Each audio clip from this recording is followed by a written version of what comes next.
What's going on, everyone? How are you guys doing? Hopefully you guys are having a wonderful day, and today we are here with another video. As you can tell by the title, this video is going over alt methods.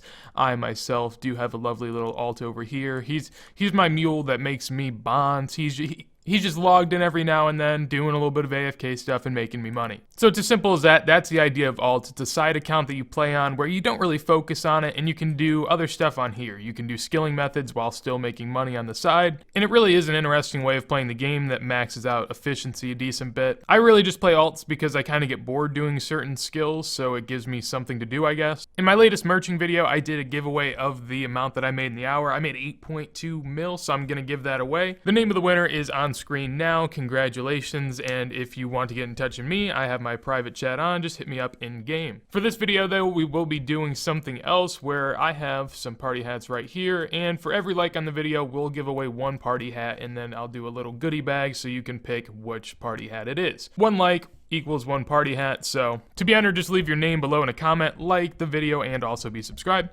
But with that said, let's get into my favorite alt account moneymakers. Now for our alt account methods, we will start with rune dragons. These methods are in no particular order, and there will be a decent variation. Not all of them are going to be high level, although it is mainly focused on that since these are the best methods. Rune dragons are a little bit higher as in regards to requirements. Overall, you're going to need 90 plus in melee stats and some pretty decent gear. And in addition to that, Dragon Slayer 2 is required, which is a pretty endgame quest, so this is going to have to be a little bit more of an advanced account. Now for Rune Dragons, this is the gear setup that I will be using. You're going to want to be using melee if you can. The Host is going to be your best weapon, a Dragon Fire Shield if you can afford it, and for the most part everything here is standard except for the insulated boots. The inventory is pretty simple, basically just make sure to bring some restores, super combat, an extended anti-fire, and a pendant to be able to teleport there, and some house tabs to teleport out. So as far as rune dragons are concerned, basically killing these hourly, you can expect to make about 1.2 mil. The method itself isn't all too intensive. You do get dealt a decent bit of damage, so you do have to pay attention, because if you go AFK for too long, you will die, but there's nothing really crazy that's going to happen. As long as you're, somewhat at the wheel, you should be perfectly fine. The drops here are really consistent without a ton of crazy drops, so you should be hitting a relatively decent mark of about 1.2 mil per hour on average. There shouldn't be a lot of variation there either, and I do find rune dragons to be pretty chill in the sense that there's no real mechanics that you have to pay too much attention to, and you're pretty much just AFKing melee while also having to eat every now and then. Now we will move on to the second alt account method, and that is going to be Zulrah. Zulrah is a pretty popular boss, but if you are unaware, the requirements to be able to kill it somewhat efficiently is 80 plus range and mage. You also need to have completed regicide, which really, if you're doing top tier PVM, you should have done already. And then along with that, a TBOW here is very, very helpful. A lot of people that are end game and running alts may have access to one, and this is a place where the TBOW really does shine. So if you can't afford it, obviously get your hands on it, but I know everyone cannot. This is a gear setup that I'll be running since I'm doing the TBOW method. If you're not doing the TBOW method, run along the same gear setup but with a blowpipe. The more switches you have, the less AFK it's going to be and the less viable it will be as well as an alt method.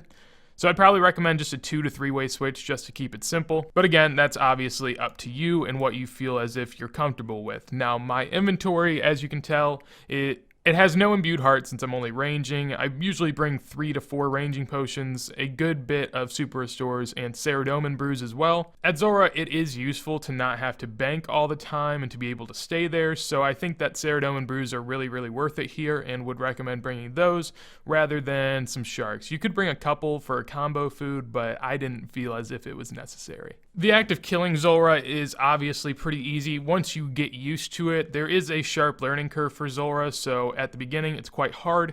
Once you understand all the rotations and how to go about killing the boss, it comes with much ease, and as someone with like 2.5k KC, at this point it's pretty much mechanical, and having a TBOW ever so helps that. It makes everything so much easier and you don't have to switch. It actually is better GP per hour to use a TBOW, so there's no reason not to unless you can't afford it. And even if you can't afford it, Zulrah still makes a ton of money an hour.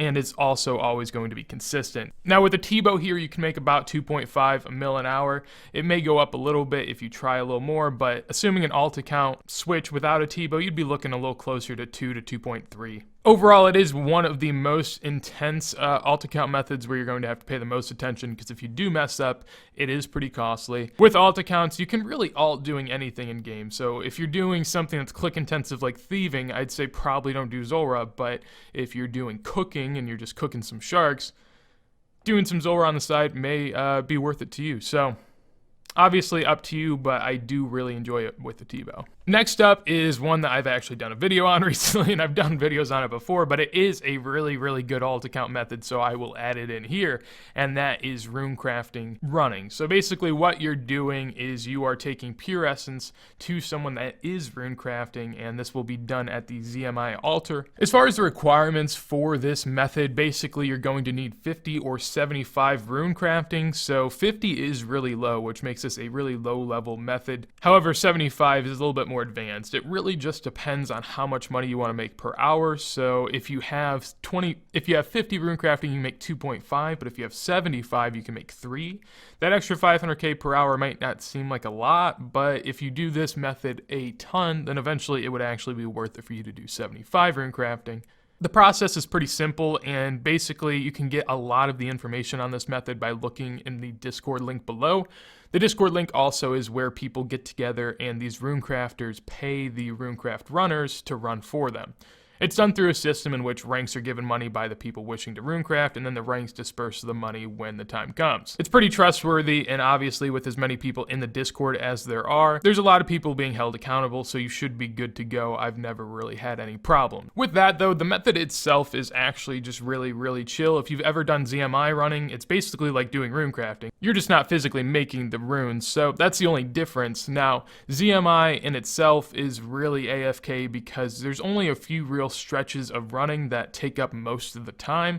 You're not runecrafting, you're not banking, you're just running. So if you follow people, you can actually get like 10 to 15 seconds AFK on the way there, 5 seconds every time you teleport, and so half the time you're just following people.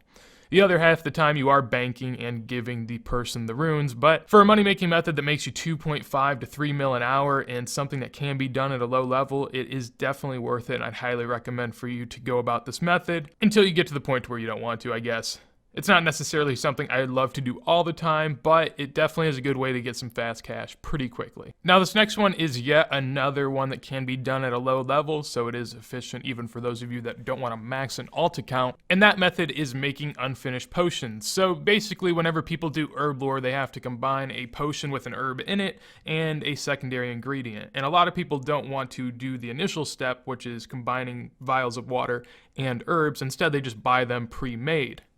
That speeds up their XP, but naturally someone has to be doing these unfinished potions behind the scenes, and that's where you come in. That's where you can be their workhorse and allow them to gain a little bit more XP. They're basically paying for you to speed it up, and it is a very simple process. Now, for the requirements for this one, you are going to have Druidic Ritual done. That is a quest to be able to do herb lore, and you're also going to need the herb lore level to do them. Every herb has a particular level to unlock it, so it's just whichever one you want to do that you have to need the level for. I would also say you do need cash for a decent bit of herbs. They don't come cheap, and if you're going to want to do this for like an hour straight, you're going to need like 4,000 herbs. So it's a decent bit, but you can always just sell them and buy them back. That cuts into your margin a little bit, but it is a possibility. GE Tracker also has a cool little feature where they can show you how much each of them actually makes you by checking the margin, so if you want to check that out, links in the description below as well. But yeah, it really is a method that I guess is just made for more low-level alt accounts where people don't necessarily want to put too much effort into the account itself. All you need is the herb lore, and that's pretty easy to get up at low levels, so you shouldn't really have a problem there. I'd say as a long-term alt account, I wouldn't recommend this because the buying of the herbs is just something that if you don't have to do it, I'd rather not do it. It's just time and effort and energy that could be spent elsewhere. One thing I also like about this method though is that it's somewhat systematic. A lot of the other methods that we've talked about and will talk about can be a little bit more varied as far as gameplay. I mean, this is literally just the same thing over and over and over. You're gonna know when you're finishing your inventory, so it's pretty easy to run another account with it since you always know when you have to look back. Overall, this comes in an average of 1.5 mil an hour, assuming you're always doing the best herbs at the time. Always check them. This can really vary from 1 mil to like 2.5, depending on what you see at the time, but a good average is probably about 1.5 mil. So the next method is a little bit more geared towards the PVM that we were seeing before, and that is mole. I like mole as an alt method because it is something that is moderately AFK, and in addition to that is probably the easiest and just easiest to get into overall in regards to a boss.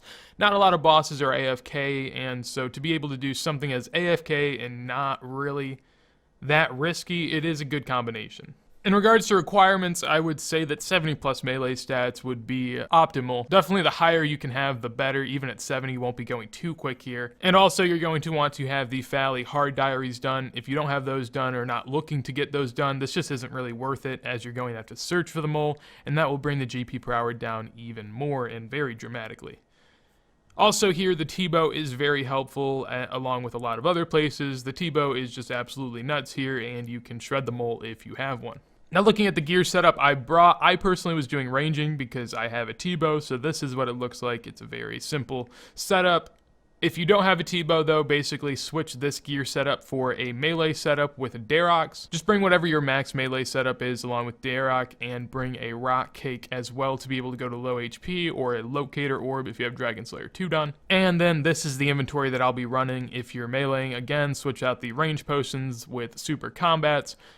But here you can just tell it's pretty much your basic standard potions. You got stamina, super restores, and a cannon and cannonballs.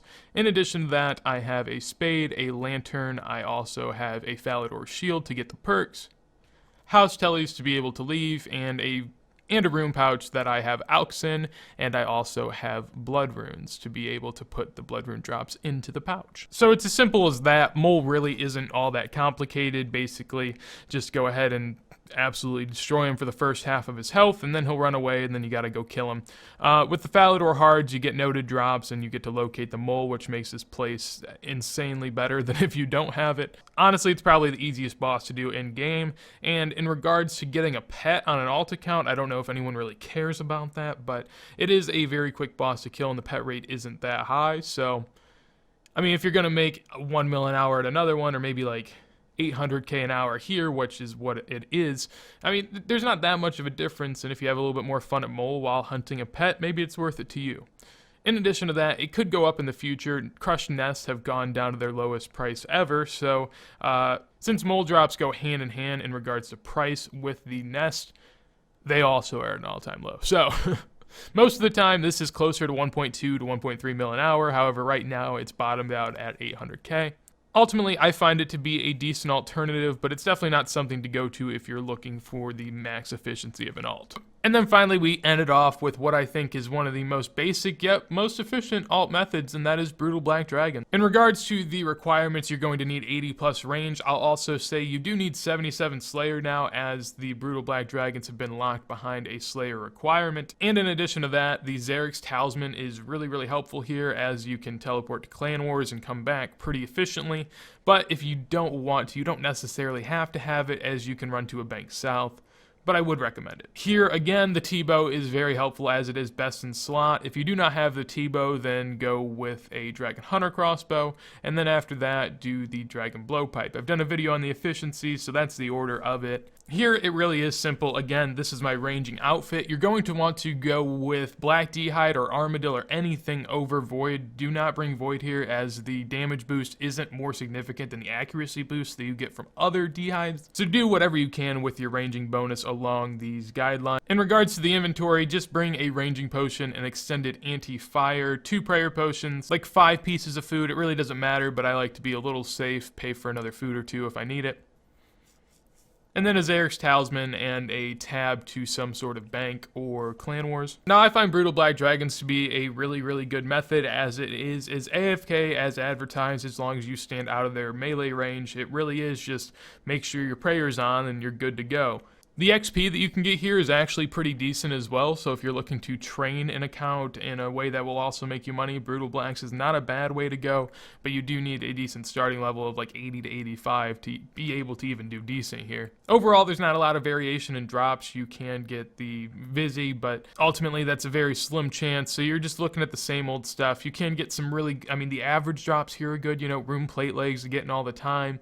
Dragon Arrows, Dragon Darts. There's just a ton of good drops on these tables, so it is really something that you're constantly getting money. It is less GP per hour than something like Rune Drags, but I think range is a lot easier to train, and the requirements here are a little lower, so that makes sense. I find it to be really comparable to Rune Drags in the sense that Rune Drags is just a bit better GP per hour, but these are a little bit more AFK and you don't have to worry too much about eating. So if you like a more AFK method, Brutal Black Dragons are for you. Overall, you can make about $1 mil per hour while you're here. It's not bad, especially considering the lack of attention needed. Those are my favorite alt account money making methods.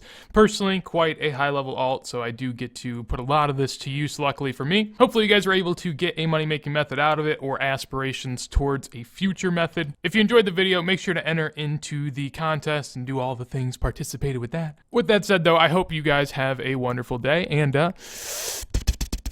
peace.